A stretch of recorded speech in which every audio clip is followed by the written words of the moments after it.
Hey guys, what's up? I'm Timmy and welcome to my channel. So my channel is to give you my ultimate drift tips, experiences and competition mastery. So if you are new here on my channel, please subscribe and click the notification bell so you can be notified to get my latest video. So some people are going to train and practice for their RC drifting, but they don't realize their RC drift car, the setup, are not completed. And practicing day by day, start doubting themselves why I can't drift well and lift the RC drift well. The first thing you need to know is if you don't set up your RC drift car completely and correctly, and you can't train and practice well in the right way. So in this video, we are going to talk about how to set up your RC drift car step by step before going to train and practice for your RC drifting. Let's start right now.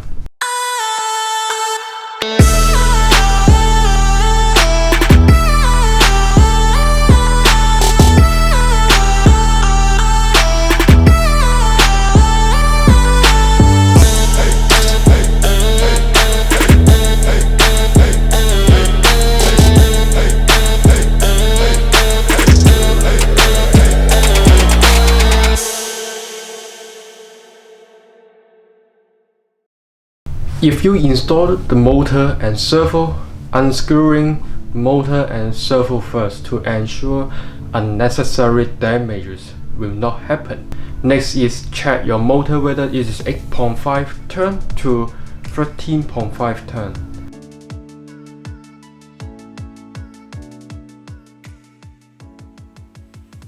So you may ask why I can't use 7.5 turn or 6.5 turns to practice my RC drifting. So here, if I explain it, it will take too long for this video. So I will talk about this in my upcoming video. So make sure you subscribe my channel, and yeah, I will talk about this upcoming my video. Check your servo whether it is analog or digital from the product details to have a better and a right way for training and practicing on your first hand. Make sure you are using digital servo. So why not using analog servo? Digital servo provides enough motor speed for drifting, and not only the car drifts smoothly but also more response and consistent torque. So what is the relationship between these two servos and how does this work? So I will also post this in my upcoming video for the details explanations. The next is check whether your transmitter is default setting. If not, make it to default setting or just go to a new transmitter setting and only specialize for this car.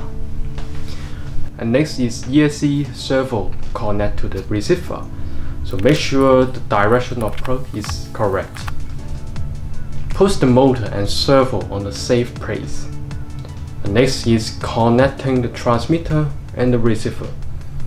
Turn on the transmitter and ESC and make the transmitter connect to receiver.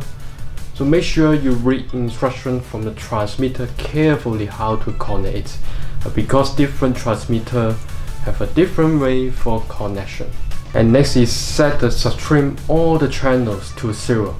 Now, only turn on your transmitter, go to substream and double check if all the channels are set to 0. This is very important because it is a function to adjust the neutral position of the throttles, steering and other channels. So you may ask when I need to change this. So this comes up the next step. Regarding the ESC, for the ESC itself that doesn't have calibration, what you need to do is turn on the transmitter and ESC. You note your throttle trigger is already on the neutral place, but the motor is automatically running, or you initially pressing the throttle that doesn't come out any response from the motor.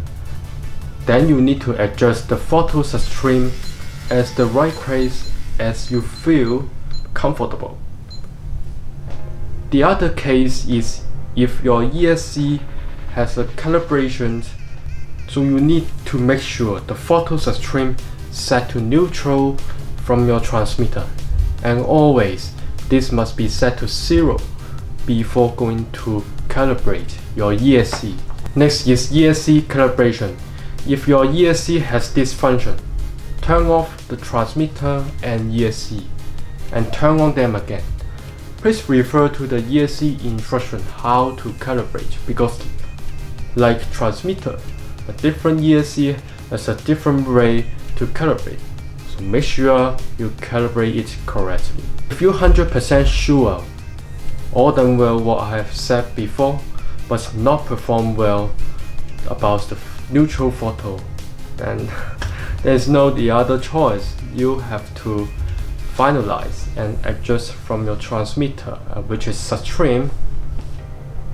This is not what we want if your ESC has calibration, but you know, some ESC might not perform well about the calibration. If ESC calibration system is good,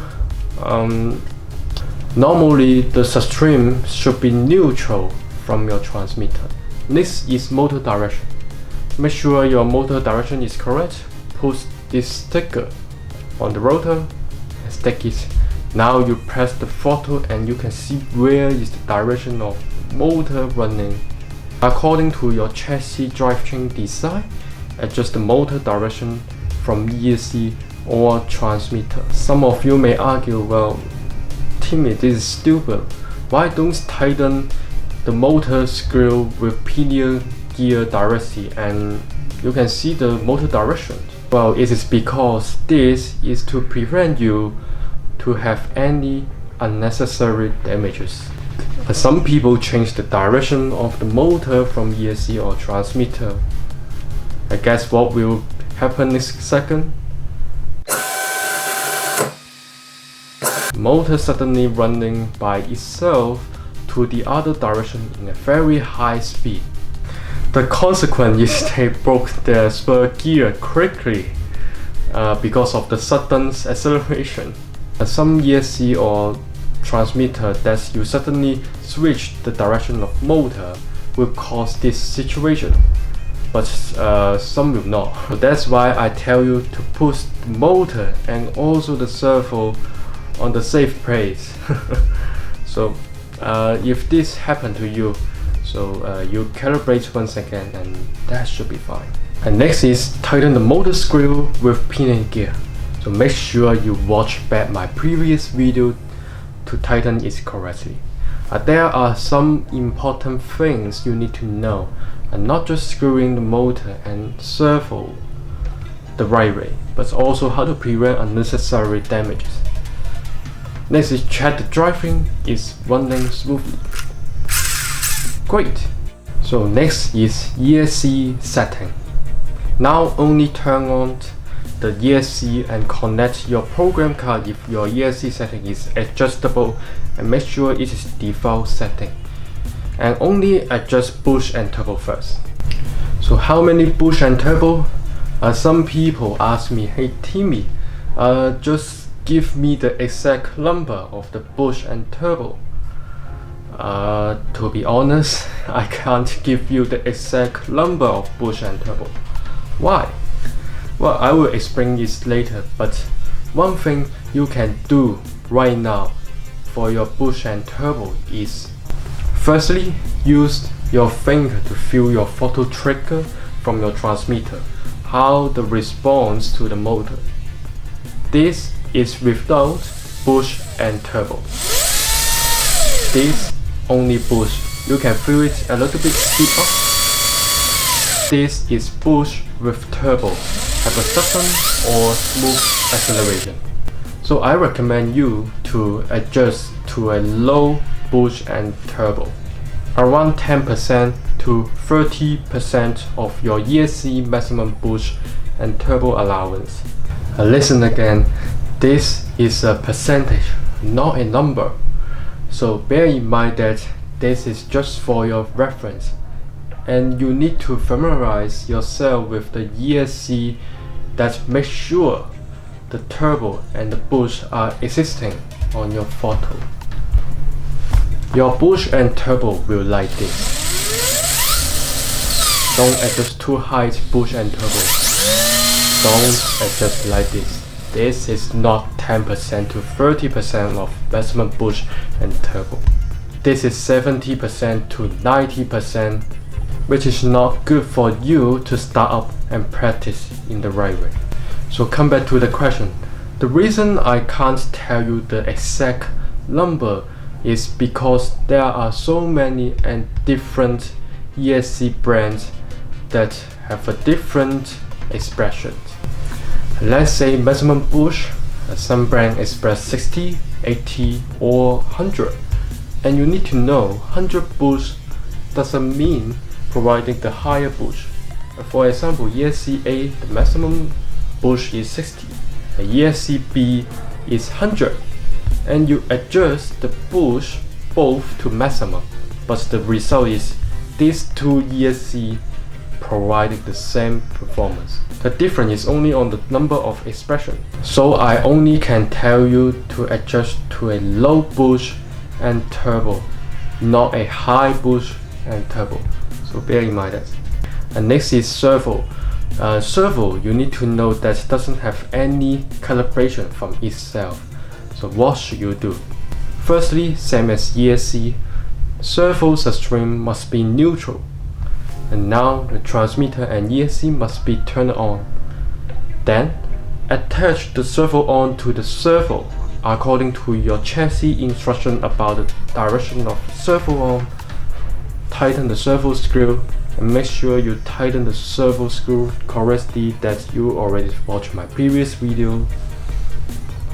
Next is tighten the servo screw through the main chassis and apply the tile roll. Next is the car setting. Always follow the default setting from the factory.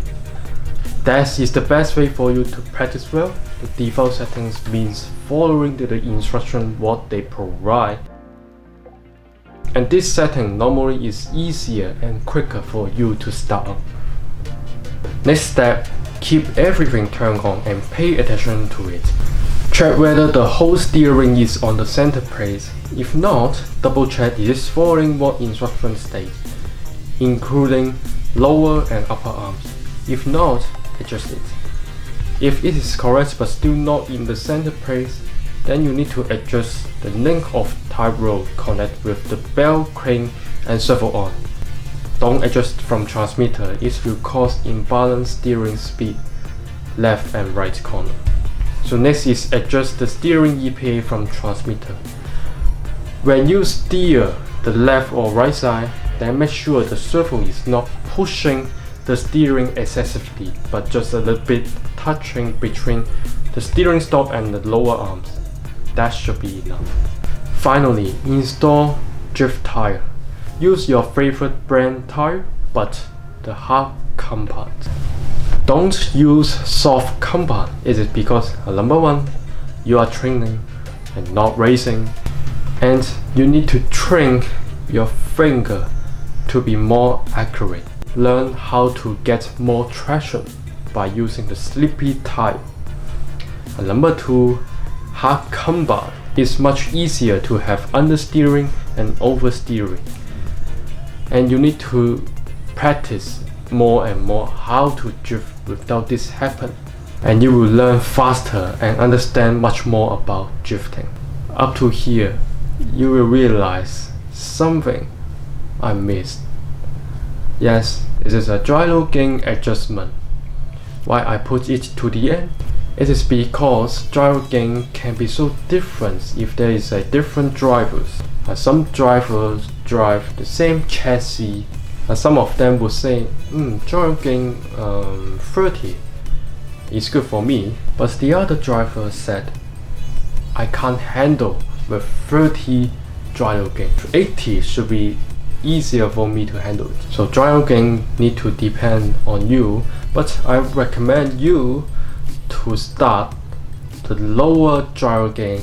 Slowly gains more the gyro gain until you feel comfortable.